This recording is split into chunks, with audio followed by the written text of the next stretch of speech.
as goes the story of things, last week I said that I made a mess with the fiberglass and that I was going to show you how to correct it by grinding it out. Well, not every mistake goes as planned either. So what ended up happening is that I told you that I had mixed the epoxy, and then it had taken like 20 minutes for it to cure, and then I just slathered it on and figured that I'd make an educational moment out of it. Didn't work the way I quite had it planned. Came back out the next day, it still hadn't hardened. I let it set for an entire week, it still didn't harden.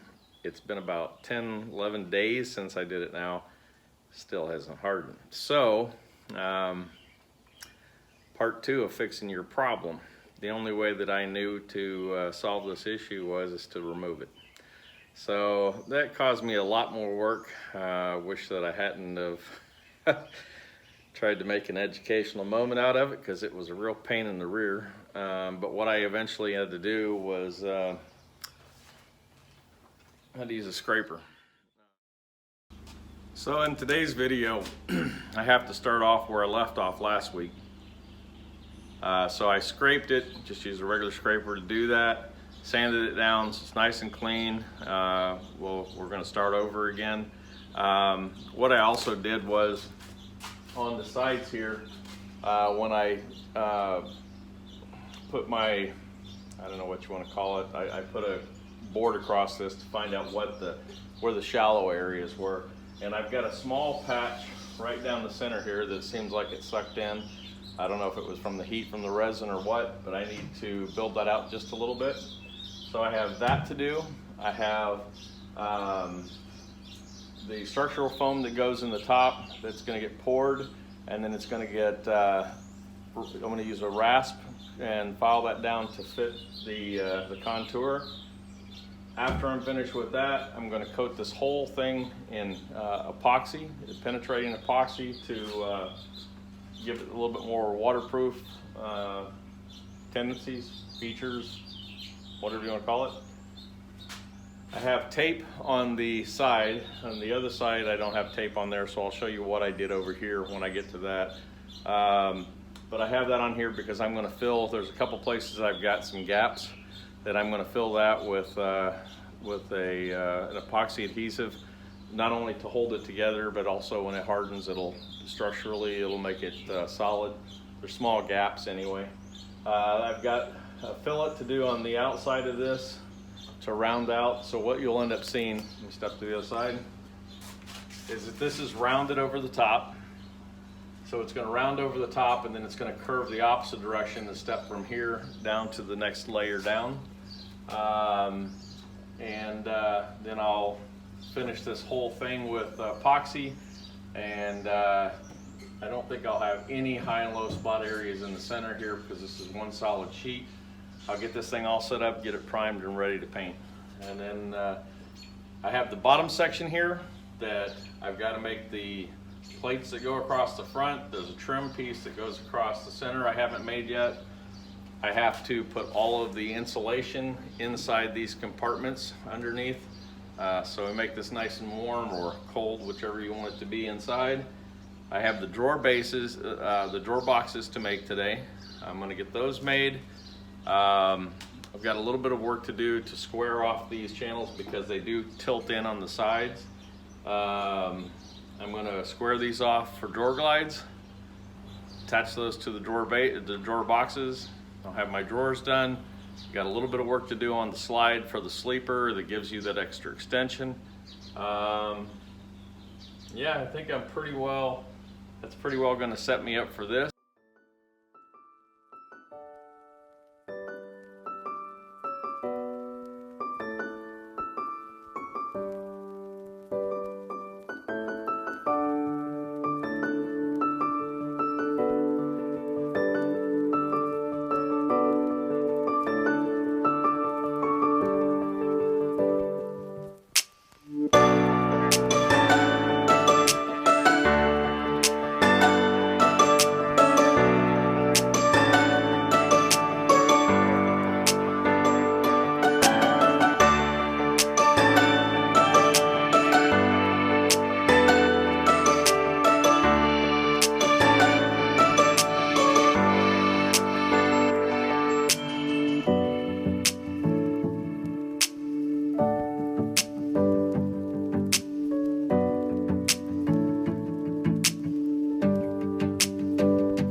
there's a couple of places where the curve that I cut doesn't match the bend on the material. So rather than fight that and potentially have a weak spot, what I'm going to do is I'm going to fill that with an epoxy mix called Thixio. You can get that from Total Boat.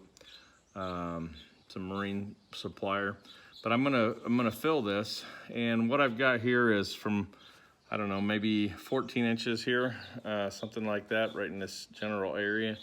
There's up to, at the maximum point, it's about a 1/4 inch gap right here. And you know, I could force it down. I could use screws to force it down, but then that's gonna cause me to have a lot more work to do on the fairing and the body work on the unit. So I just wanted to show you this, and then I'm going to take you around the other side where I've already taped it off. Okay, so what I'm showing you here is where I took some duct tape. I'm hoping that this duct tape will work all right, because all I wanted to do is when I put the thixio in from the other side to fill that gap, I don't want it to ooze out on the outside. So just to save that material, I ran just a, I don't know, bead, I guess, or a temporary dam on the outside of the frame just to catch the thixio as it fills that slight gap. It's in the same place on both sides, so my error was the same on both sides. But those are things that you have to contend with when you're building a one-off project. So I wanted to show you this, and then once the thixio is applied, probably film that part, and then I'll show you how it's set up.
And so here it goes. I had this brilliant idea that I was going to buy a wire saw for to cut foam, or foam saw, whatever you want to call it. But it's basically a guitar string strung between 2 points. Electricity flows through it, gets it hot, cuts through foam. While that probably has significant benefits in certain applications, what I'm doing right now is I'm cutting these 2-inch by 3-inch boards that I'm going to use to insulate the camper, and I'll show you how I'm going to do that with a combination of those and spray foam. It's just the easiest way to get the insulation in for me. But I tried using the wire saw and a guide, as you'll see in the clip, to cut the foam. The problem is if you don't keep this thing perfectly perpendicular, you get wavy edges, wavy cuts, and it looks kind of like this.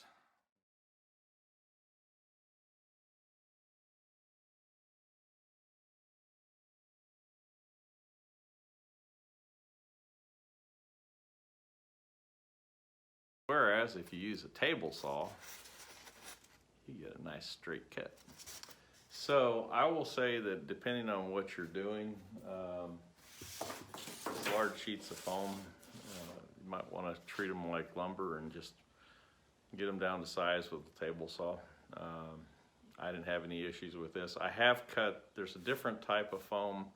It's a little bit more rubbery. I've cut that on the table saw before, and that stuff was problematic. I mean, it was skipping around, jumping, hanging up. So I would say it kind of depends on the foam, but this insulation cut really nice. I didn't have any problems at all, and board as straight as an arrow.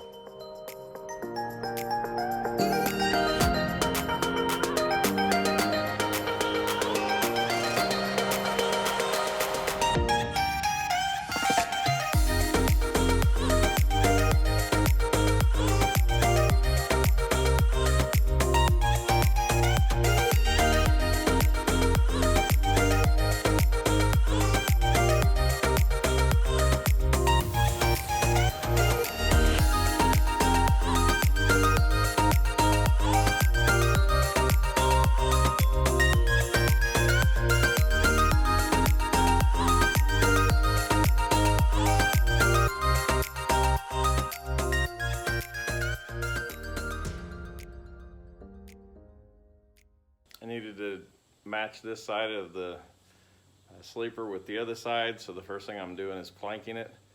So the easiest way that I figured out to do it is just to stack the planks, cut them all off at one time. I'm going to have to do a final trimming anyway, and then I'm going to number the planks from excuse me, from 1 to the top, so I know what position they go back into, and you know, it's just an easier way to do it.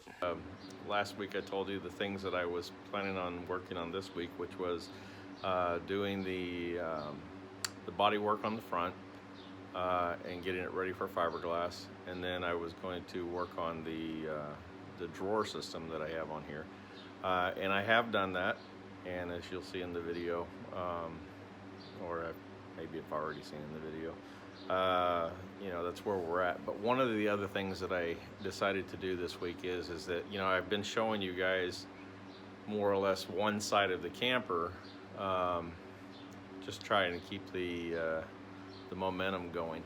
But at some point you have to get everything caught up. So what I did the last day or so is that I worked to get everything set up to get the passenger side caught up with the driver's side.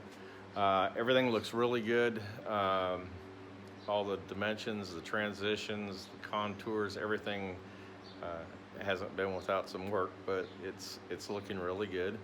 There's a couple things that I thought might be worth mentioning as I go through this. One is if you notice, you remember on the other side I filled this. I started out by doing the front column, filling it with foam, and I did that with the cardboard. I covered the cardboard with boxing tape or plastic tape. You know, to keep the foam from sticking from it, wrapped it real tight, shaped it, you know, cut it and all this other stuff. And I did the same thing on this one. I did, however, discover something. I just wanted to try something different. And if you're doing this, this is the reason why I'm bringing this up, is that this liquid foam is some great stuff. I can't say enough good things about it. It's not cheap, but it's fantastic for doing this, like filling the you know, the voids where you've got to do some contouring, that type of thing. The two things about the liquid foam that I thought might be useful if you decide to do something like this, and one of them is that when you mix the foam, before you pour it, literally wait, watch it closely, wait till it starts to activate. I mean, you'll feel the cup getting warm or even hot. Don't let it turn into foam, but you can see it starting to rise in your container. So that's the time to pour it, because if you pour it in when you first mix it, it's so liquidy. This stuff finds every pinhole to leak out of, and then you've got a mess on the outside. The other thing was that I had showed you that I'd used that ram board to build the cardboard mold around this thing and just wrapped it very tight. And I used that basically for the form that I did this. I did the same thing on this side.